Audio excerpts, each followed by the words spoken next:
ladies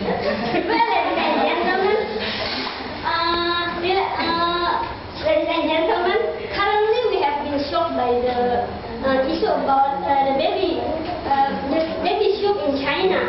The Chinese is eat the fetus of the orchid baby in order to increase their sexual performance and their health.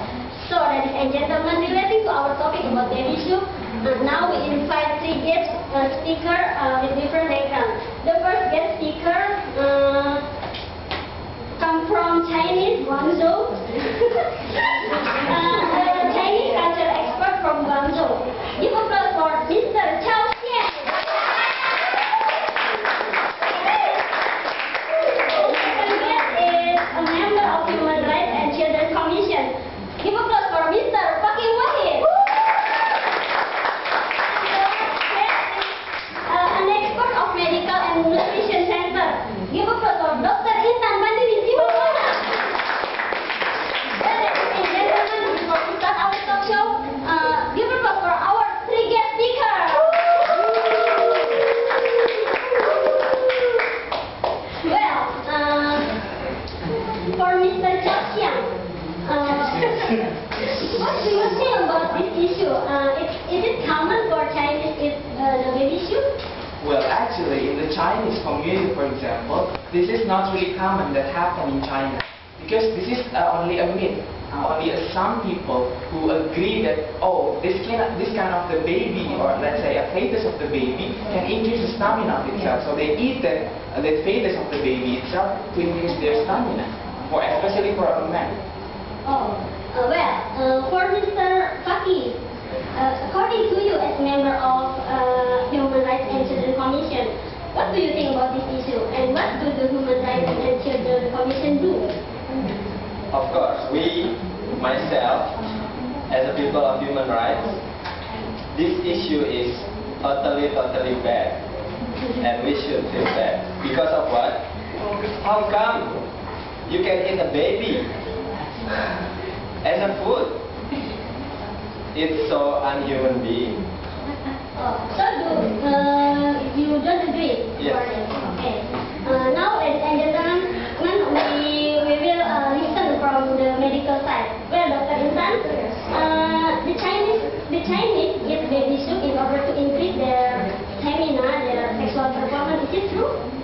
Well, I can say it is true. For example, I will give quite long explanation about this. Eating fetus is same like eating placenta. You know, placenta as a part of the body of human who has given birth, is the afterbirth of the baby. Several hypotheses have been suggested that placenta has survival value. So it is called placentopathy, and it is recommended for various reasons. The placenta contains a lot of nutrients, minerals, calcium, phosphorus, magnesium, and zinc, and it could have replaced the nutrients depleted during pregnancy, especially iron. And we, as researchers in International Medical Center, did a terminal calculation for greens, and it shows that term human placenta typically contains 134 milligram iron as heat, and the most bioavailable form. But the term infant has 290 milligram of iron. So it shows that all this say that placenta would be a great iron source for a human. Besides, according to research placentopathy, the placenta or the fetus or the infant can increase general energy, allow a quicker return to health after birth, increase production of breast milk, decrease likelihood of baby blues and postnatal depression, and decrease likelihood of insomnia or sleep disorders, and so on. So from these benefits, we can highlight that it is recommended for the woman who has given birth, not for the man. But however, right, human placenta or fetus, which is put in the capsule, is used in traditional Chinese medicine in TCM to treat wasting disease, to cure the infertility, impotence of the man, and other conditions. And ironically, it is legal and registered in International Medical Center. Okay, so it is good for the body who consume the fetus, baby soup, yeah. Do you agree for that? Well, I'm not trying to say that every man out there, or especially in China, who is trying to increase their sexual stamina has to has to eat fetus or placenta. Of course not. But here, as from the medical side, I'm just trying to make it clear that it is beneficial. It has science-based benefits. But me, myself, as the doctor, I really appreciate the change of life. I mean, how can you eat something that has been growing and living inside of you? And it's really more important than human life. I don't think so. So the point is, I do not agree with this kind of practice, and I do not recommend it. Okay. Now, for Mr. Chao Xian. I believe we all wonder, the audience want to know the truth about this issue. Is still the issue or revealed? Okay, well, there is something as news the internet stating that in Heronbot.com, for example, if you see the process of the baby soups like this, for example, it costs for 4,000 yuan in the Chinese currency, and it is places that firstly you have to try to grasp the kinds of the skin of the baby itself. So you have to boil it for more than 8 hours, and after that it mixed with the meat and also the chicken. So after that you can add vegetables for that, and then it's ready to use, and it's ready to serve for everyone that likes this kind of the baby soup.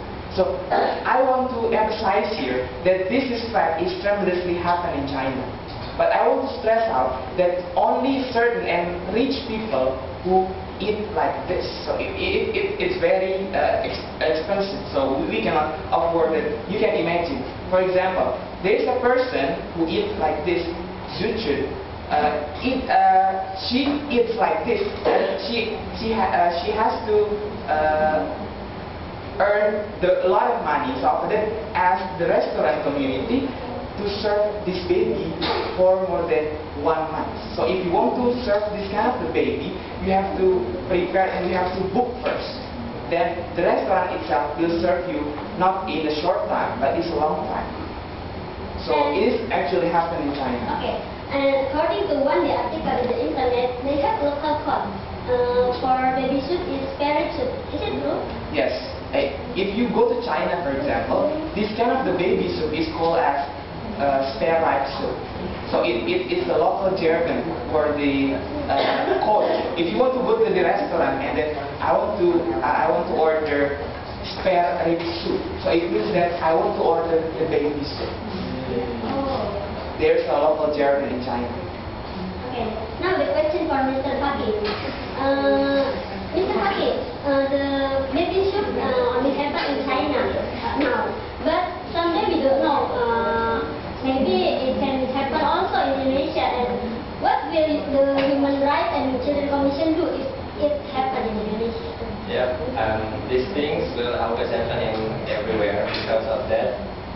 I think the work of the human rights organization will be so hard to prevent this thing because human rights organization also have some efforts to prevent this thing because from the people itself. So the one who eats the human flesh will get pathologic growth of water people will display when affected with the disease. So you will feel like medical. So you will laugh and laugh again. So it forces you to your throat muscles to laugh again, and you will be like medical. And in general, cannibalism is the best idea because there's issues called food will happen to you. Oh, so it's very harmful for their body to consume it, right? Okay. Well, ladies and gentlemen, because we have limited time, we have to stop our discussion here. Today, thank you for Mr. Xiang, Dr. Intan, and Mr. Fakih for coming. Well, for all audience, we will give one book from Dr. Intan, which titled Secret of Human Organs. Yeah, you can get this book free.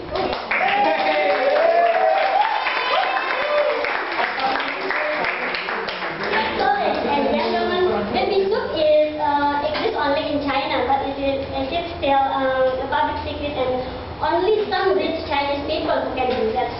So although some substances include as its effect our body performance as Dr. Intan said before, but it also cross inside of humanity and the drawback. So if we're doing something, we have to think first the risk. So think smart. Well, ladies and gentlemen, see you next week on BTV show at the same channel, the same time. I'm Rian Afriyanti. Goodbye.